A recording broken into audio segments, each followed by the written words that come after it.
RealAgriculture.com's coverage of Cropweek 2011 is brought to you by the following sponsors: FarmLink Marketing Solutions, BioVision Seed Labs, the Canadian Wheat Board, and High Stick NT.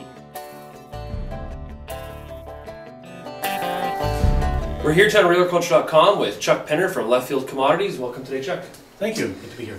Chuck, what's going on right now with lentils? Last year, lentils were the craze going into this farm show in Cropweek in Saskatoon. What's kind of the attitude around the lentil market right now? The attitude is a little bit different than last year. Last year you had a situation where lentils were by far the star of the show, and so there weren't that many other crops that could stack up against them from a gross margin perspective. This year it's different. There's a lot more options, including canola, including wheat, including durum, in those key lentil production regions. Pulse days here last year were like a circus. It was like a... Yeah, absolutely. And so this year it's much more of a well-balanced situation where farmers may still be undecided what they're going to grow, but it's because there are so many things offering pretty decent returns. So from your analysis, are you expecting an increase in acres or lowering of acres? Where are you kind of pegging that at? I'm thinking that lentil acres are going to end up pretty much in the same ballpark as last year. There's enough interest in it, and the margins are still looking pretty decent. There are some people who had bad experiences last year, some rookies who grew them, and they decided, I'm really not going to go there again this year. So that's going to hold back to some degree how many acres we're going to see. When we had such high prices, we pushed lentils into areas where we traditionally don't grow them. Right. And the other thing, like you said, the bad experience in the fall. There's a lot of feed lentils now going into a lot of the livestock feed yards. Yeah, that's certainly the case, and some of the global demand has been a little bit subdued as well too. And you have increased production, although Australia has been a bit of a challenge. You have a little more in Turkey as well too on the red lentil side. So you had a larger, and you also had a larger green lentil crop and a few reds in the U.S. as well too. And so they've been a more aggressive competitor into markets like India, especially some of those kind of markets where we've really had an open market before for just Canadian products. Okay, so where do you think lentil price is going? Like, which direction do you think it's headed here? What prices can farmers expect?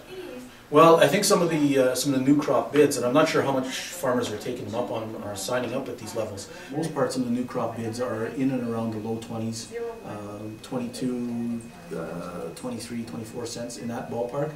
And that's enough to get some interest, but I don't know that it's going to get just a ton of interest. Maybe more guys will grow them on spec this year than last year. The 22 to 24 cents would be similar to last year, close to this time, wasn't it? For yeah, but again, the difference is that other crops weren't looking nearly so well last year. This year, you have to compete against some good durum prices, some fantastic canola prices, good flax prices. Flax are $11, $12 a bushel. So you have a much more competitive environment than you did last year. Will it really take a weather disaster like we had last year to push lentil prices higher? I think that could help. I'm actually a little bit concerned about what's happening with the Indian crop right now. They're growing their winter pulse crop, and lentils is one of those. And so far things are looking very good there. Higher acreage, regular rains coming through, and all of those kind of things. So I'm a little bit concerned that that's where some of the demand is going to slow down. And it is a key. It's the largest market, especially for reds, but even for greens, it's a very significant market as well too. And so I'm a little bit concerned that could add some pressure to prices later on. And so I don't know that unless something happens there, I don't see a huge amount of upside on lentil prices. So in terms of lentils, where do you recommend farmers are at this point? Do you think they should be aggressive on pricing this year's crop? They're 2010, the 2010 crop first. 2010 crop. Yeah, I would suggest being quite aggressive on that. The prices, are strengthening just a little bit now. The spot prices are strengthening just a little bit now, and so I think it's time, keep rewarding the market for each of those little increments. And again, if India comes on stream with a big winter pulse crop, we're going to see some weakness there. How about the 11 crop? The 11 crop, if you look at 22, 23 cents. From a historical perspective, those are some pretty decent levels, some pretty decent margins. So yeah, I would suggest not going crazy with selling those, but selling a quarter of the crop, at those levels, I think is always a good advice. If 22 cents is your worst sale of the year, you're still going to do pretty well. You're out of money. Yeah. Okay. What about the pulse? What about the pulse market, like yellow peas and green peas? What is that market like right now? Well, that one is much more subdued. When you look at sort of projected gross margins for 2011, it's not looking as good as the lentils are. And so there are some real concerns, and I think we're going to see acres go down, which of course has the result maybe of lifting the market, once the crop is established. But that one also has a lot of risk coming from what's going on in India, especially on the yellow side, but they buy a lot of green peas as well too. China has stepped in at some pretty solid demand, but India is still the key market there. And if we see a big surge in pulse production there, I'm nervous about that. So I would suggest being aggressive on sales of old crop for sure. And I hear that new crop bids on greens are around 7 and yellows are around 6. And so again, not fabulous, but solid. Yeah, just don't hear we're not hearing a lot about yellow and green peas right now. No, there isn't a huge amount of buzz, and I think it is just because people see the new crop values and go, again, with all of these other crops that are looking so good, I'll maybe give peas a pass. Let's move on to the one that does look fairly good, which is canola. What are you thinking in terms of the canola market right now? We had all that buzz in the fall about 20 to 22 million acres. The reality is Eastern Saskatchewan doesn't look like it's going to be able to seed to the amount of canola needed to get to those numbers. Where do you think the prices are at this point? Well, the prices are, again, from a historical perspective, just fabulous. From a perspective of what we see acres next year, even if we could get everything in the ground next year, I would think we'd probably be more 18.5 million acres. That's kind of where I'm expecting acres to be. We did a survey, and that's simply where farmers were pegging it, starting to peg it as well. Right. Yeah, that's kind of what I'm thinking. There's often a bit of a lot of buzz. The hype outdoes the reality in the end. But what I see is continued strong demand from domestic crush, of course. We're running at a record export pace. We're running at a record domestic crush pace so far this year. And so far, farmers have just been continuing to reward the market with sales. They're just continuing to push canola in there. If farmers start to back off or they start to run out of canola, we'll continue to see that market go like this. Of course, the soy situation, the competition for acres in the States, the problems with the Argentine crop that could be happening, that could be getting close to the point of being irreversible. Those are all supportive as well too. Palm oil prices going, crude oil prices continuing to trend higher. That's all very, very positive. In terms of rapeseed production in other parts of the world, Europe has probably about the same acreage as last year, or maybe less even. And there are some issues possibly with poor stand establishment.